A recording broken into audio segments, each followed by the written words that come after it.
everyone, Chris here, and welcome to my channel. In today's video, I'm here to share with you my January book haul.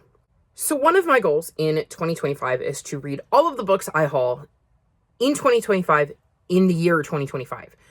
So you would expect me to have a pretty short haul for you. However, I have gone a little bit overboard at the start of the year, and I'm definitely going to have to rein myself in. So I believe I have around 50 books to run you through, so let's just jump in and I will let you know what I purchased.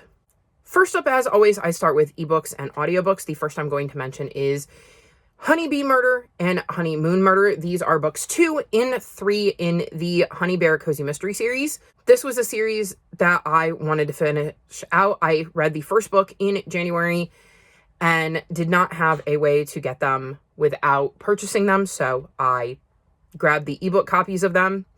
I have since read them. This was an enjoyable series, and I had a really, really fun time with it. If you are looking for a good cozy mystery series that has queer representation and autistic representation, I would highly recommend any of Dahlia Donovan's series.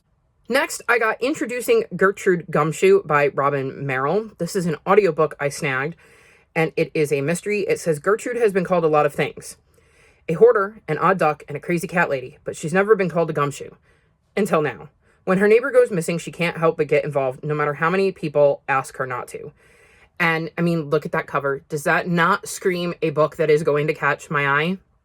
I am very, very curious about Gertrude and the mystery she is going to be solving. Plus, I feel like there's going to be some cat involvement, so excited to check this one out.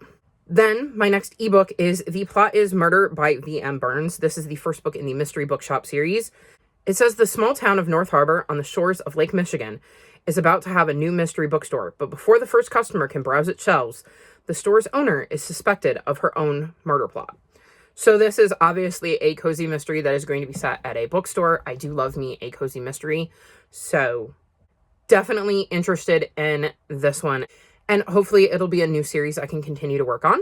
And then I have 2 more audiobooks, and I got these because I believe they were 99 cents each on Sharp. And I have the ebooks, and I thought it would be nice to be able to listen along while I read. The first is A Rival Most Vile by R.K. Ashwick. This is a queer fantasy romance that I know sounded really, really interesting, and I'm hoping to get to. And, well, this makes it, so I will be able to kind of kill 2 birds with 1 stone, given that I have to read all of the books I hauled in 2025, so I would need to read this for that. But also another goal was to read more ebooks, and since I have the ebook, this will incentivize me to read the ebook as well. So very excited to get to this one. And then the other one that is going to be pulling double duty is A Body in 3B by Aaron Scott. This is the first book in the A Murder at the Morrissey mystery series. And I believe this is another kind of cozy mystery series. And it looks like we're following Meg, who has the ability to communicate with ghosts, and she and her ghostly best friend, Ripley, are going to be looking into a murdered resident at the new building she's moved into. So that could be quite interesting. I really like the sound of the premise of this. And again, it will incentivize me to read it and tick off 2 goals at once. So those are all my audiobooks and ebooks. So now onto the books that I bought physically. The first I'm going to mention is The 3 Lives of Kate K. And the reason I'm not holding this up is because my mom's currently working on it. This is by Kate Fagan and was a book of the month pick. This follows the writer, Kate K, who has finally decided to tell her story. Kate K is a pseudonym for this author, and she is finally going to reveal why she chose that pseudonym and her past, and we see who she was before she became Kate K and how she ended up in a position to become Kate K and why. And throughout the book, we also get some other POVs that were important to Kate throughout her life, and it is kind of written like we're reading her story, like this is her like autobiography. So I thought that the premise sounded really, really interesting and snagged it. The other book of the month book I got was The Stolen Queen by Fiona Davis. This was in my January anticipated reads video. And this is a historical fiction that has some Egyptian influence, and there's a mystery plot going on, and it just sounded really, really interesting. So very excited to check this one out. Then I snagged Iron Flame. After reading Fourth Wing, I was really, really into it. And when I saw that Book Outlet had Iron Flame, I decided you know, why not? Let's get Iron Flame and continue on with the series. I have since read this and enjoyed it, and will definitely be continuing on with, what is it, the Imperium, with Onyx Storm, hopefully soon-ish. So at some point you will likely see Onyx Storm in a haul video, because I'm definitely invested in the series and want to see where it's going. And I believe it may be a minute before we get book 4, so there's probably a decent chance I reread the first 3 books in the series whenever it is book 4 comes out, just to refresh my memory. And when I do, I'll have Iron Flame. Then I believe this was another one of my January anticipated releases, and that was Adrift in Currents Clean and Clear by Seanan McGuire. This is the most recent book in the Wayward Children series. I absolutely adore this series. I had a really fun time with this one, and I am so excited to be able to pick it up whenever I want, because I have my own copy. So this is just an auto buy, and expect to see the next Wayward Children book every January, as long as 1, Seanan McGuire keeps writing them, and 2, they keep coming out in January. Then this is a book I've heard a lot about, and I believe I've seen previews for like a movie on TV, and that is The Wild Robot. The hype has definitely gotten to me, because I believe it was during Suffer-a-thon, I think, that one of the individuals was, I think, reading this a chapter a day and posting like the video in the Discord. And I just did not have the headspace and the spoons to dive into it at the time, but everybody was loving it. So I decided to pick it up, and it says, "Can a robot survive in the wilderness?" So I'm hoping that the hype is worth it and I will enjoy this one. Then, in preparation for Polarathon, I picked up The Ice Children by M.G. Leonard. M.G. Leonard writes the Adventures on Train series, which I have really, really loved. So when I saw that they had another book out, I definitely wanted it. And this follows a 5-year-old named Finn, who ends up being found frozen. His heart is beating, he is smiling, but no one can wake him. And I believe it is his sister Bianca who will have to figure out how to rescue her brother. It sounded interesting. Obviously, it has a lot of Polarathon vibes, and because it was by an author I liked, I decided to snag a copy. Then I got On Air with Zoe Washington. This is the sequel to From the Dusk of Zoe Washington, right? And this follows a young girl named Zoe, who in the first book starts writing to her father, who is currently in prison and who she's never really met, to get to know him a little bit. I had a good time with From the Dusk of Zoe Washington, so when I found out there was a sequel, it was definitely one I wanted to read, and I'm looking forward to picking back up with Zoe and seeing what she gets up to in this one. Next, I got a whole bunch of Who HQ books, so I'm going to run you through them really, really quickly. I got What is the Women's Rights Movement? Who was Mr. Rogers? What was the Children's Blizzard of 1888? Who were the Tuskegee Airmen? Who sparked the Montgomery bus boycott? Who is Maya Angelou? Who is Barack Obama? Who is Michelle Obama? Who is Harriet Tubman? Who is Jackie Robinson? Who is Nelson Mandela? Who was Rosa Parks? And what was the Underground Railroad? I thought these all looked like really interesting Who HQ books. I got a lot of them to read for Black History Month, obviously outside of these 3, and I think that the Who HQ line is just such a wonderful way to introduce a bunch of different topics to middle graders, so I'm stoked to have these and to eventually pass them on to the little ones in my life. Next, I grabbed New Dragon City by Mari Mancusi. I believe I've read, yes, The Camelot Code by Mari Mancusi and enjoyed it. And I also think that last year in one of my sprint chats, somebody was talking about having read this and enjoyed it, so I thought I would give it a try. And it looks like it's going to have a dragon apocalypse in it, so this could be very, very interesting. I do like a good dragon book, so we'll see how this one goes whenever I get around to reading it. Then I got The Accidental Apprentice and The Weeping Tide. These are the first 2 books in the Wilderlore series. I've read both of these, but I'm not sure I could tell you much about them now. I believe book 4 is about to come out soon, and I was like, it's a series I would like to continue, and I just don't remember enough to continue it blind. So I thought it was a good time to pick up both of these.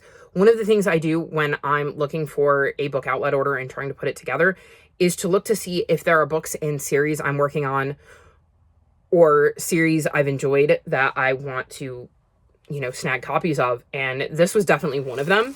But as I was looking at it, I was like, I truly don't remember enough to not start over. So at some point, I will reread books 1 and 2 before continuing on with the series. And when I do, I can just pluck them off my shelves. Next, I got a couple of graphic novels that are a bit of an adaptation. The first is Jo, an adaptation of Little Women, sort of. And the second is Anne, an adaptation of Anne of Green Gables, sort of.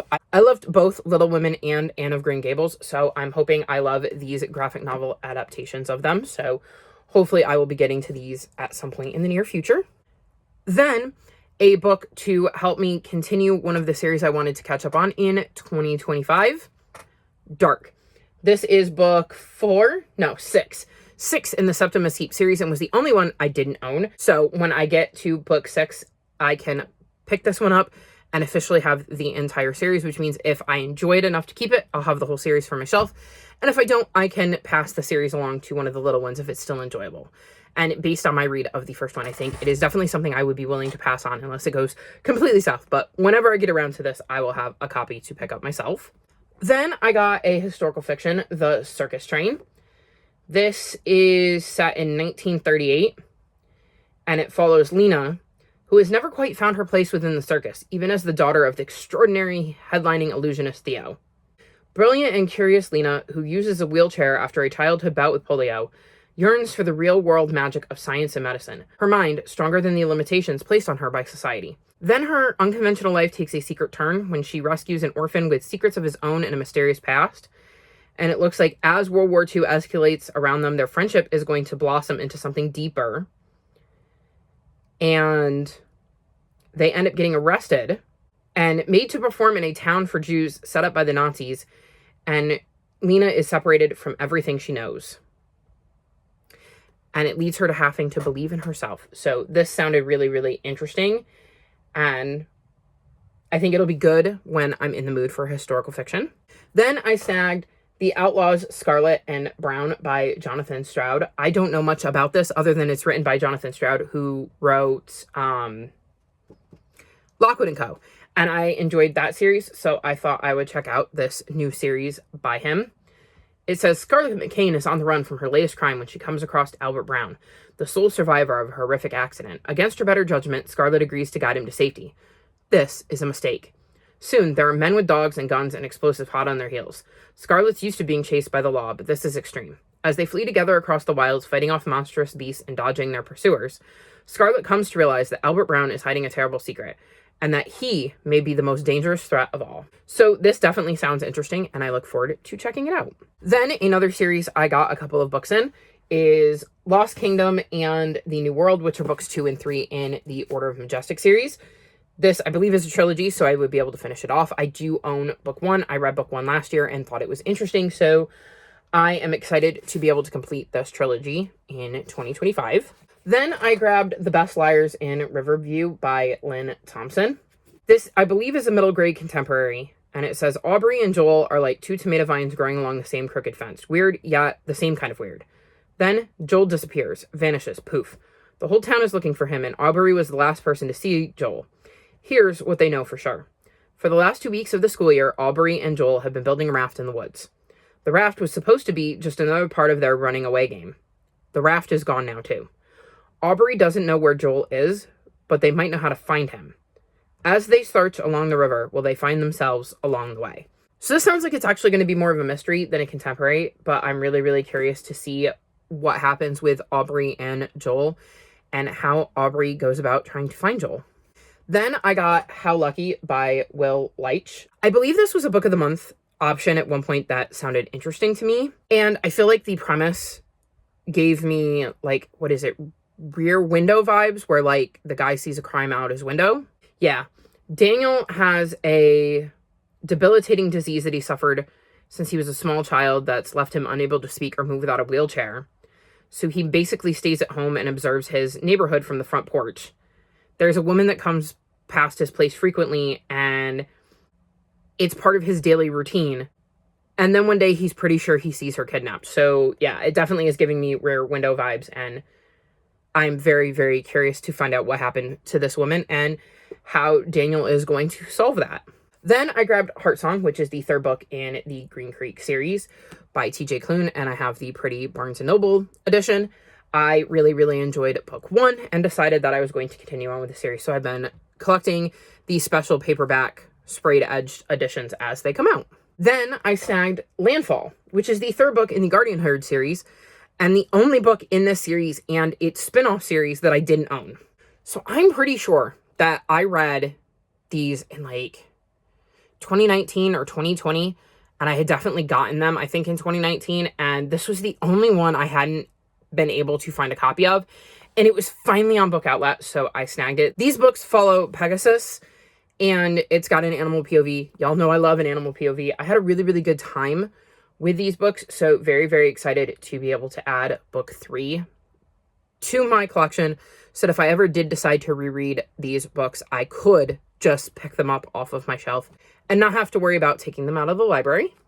Then a graphic novel series I read, enjoyed, and decided I wanted copies of for my shelf is Garlic and the Witch and Garlic and the Vampire. I had a really, really good time with these. They are extremely cute graphic novels that follow Garlic, who is, well, Garlic, and their friends as she tries to puzzle out some mysteries that are thrown her way. I had a really, really good time with these. They're ones I could see myself rereading. If there were more in the series, I would definitely want to read them. So I'm excited to add them to my collection. Then I got Shadow of the Bird and The Girl and the Galdurian, which are books 1 and 2 in the Lightfall series. This is another graphic novel series I had a really, really good time with. I know I read book 3 and realized I probably should have read books 1 and 2 again. So I was like, before book 4 comes out, I'll do a reread of the whole series. So it'd be helpful if I could just pick them up whenever that time comes. And again, not have to worry about trying to track them down from my library. So definitely excited to have copies of these and look forward to my reread whenever I get around to doing that, whenever book 4 comes out. And I actually did it for a third time. I have another graphic novel series that I enjoyed and grabbed the books for. And that is Fantastic Tales of Nothing and Lost Legends of Nothing. This is at the moment a completed series, but I believe in the acknowledgments of book 2, it teases that there could be more. Yes, it says, "This is it. The last part of our adventure through nothing has come to an end. For now." Maybe? So I feel like, if I remember correctly, I knew exactly what they're talking about, that there was definitely stuff they had not left open in a way that it didn't feel complete, but threads they could pull on and expand on should they write more books in the series. And I just had a fun time with it. I think it's really pretty and definitely could see myself rereading this series at some point, especially if we get a book 3 or a spinoff series or something down the line. Only a few more books left. The next is The Space Dog Cometh, which is book 3 in the Claude Evil Alien Warlord Cat series. I have absolutely adored this series. I have such a fun time with it. It is really, really humorous and has a lot of puns because Claude is from the planet Litterbox. There's just a lot of really cute puns like that. So I've really, really enjoyed the humor in this middle grade sci-fi series, and it is 1000% a series I would reread in the future. So it'll be nice to have a copy when that time comes. Then I got Anne of Green Gables and Anne of Avonlea by L.M. Montgomery. I absolutely love Anne of Green Gables, and I thought this was a pretty edition that I could snag if I decided I wanted to reread it. It is definitely one of my favorite classics that I've read, and if you haven't checked out Anne of Green Gables, you really, really should, because it's such a fun series, and Anne is just such a fun, lovable character that I had such a fun time being with her, and definitely could see myself wanting to revisit that at some point in the future. And then last but not least is a gift I got from Nancy Nurse, and it says, "Happy holidays, enjoy your gift. I look forward to hearing about these books in a future video." And they got me Pax and Pax's Journey Home by Sarah Pennypacker. I love this series, and I'm so excited to have the hardcover box set. This follows a young boy, I believe, on the verge of like World War II, and his father's got to go fight in the war, and he has to go stay with his grandfather, but it means he needs to be separated from his pet fox, Pax. So he has to leave his pet fox behind, and we see how that separation impacts both of them because we get Pax's point of view as well. I just adore this series. It is 1000% one I will reread. So thank you, Nancy, for giving me these copies to reread when the time comes. So there you have it. That was my entire January haul. Like I said, I went a little bit overboard, but I did fill in some series that I was missing books for. I did add some books to my already read shelves, so I don't need to worry about them. And a lot of them are relatively easy reads, so hopefully they won't be too hard to get through. I am very, very excited for all of these books. Let me know which is a book you'd like me to prioritize in the coming months the most, even though I'm going to try to get to all of them. I would love to know which ones have kind of caught your eye. All of my social media is linked below if you'd like to come chat with me. If you've made it this far in the video, leave me fox emojis in honor of PAX. Thank you again, Nancy. Like this video and subscribe to my channel, and I'll talk to you next time. Bye!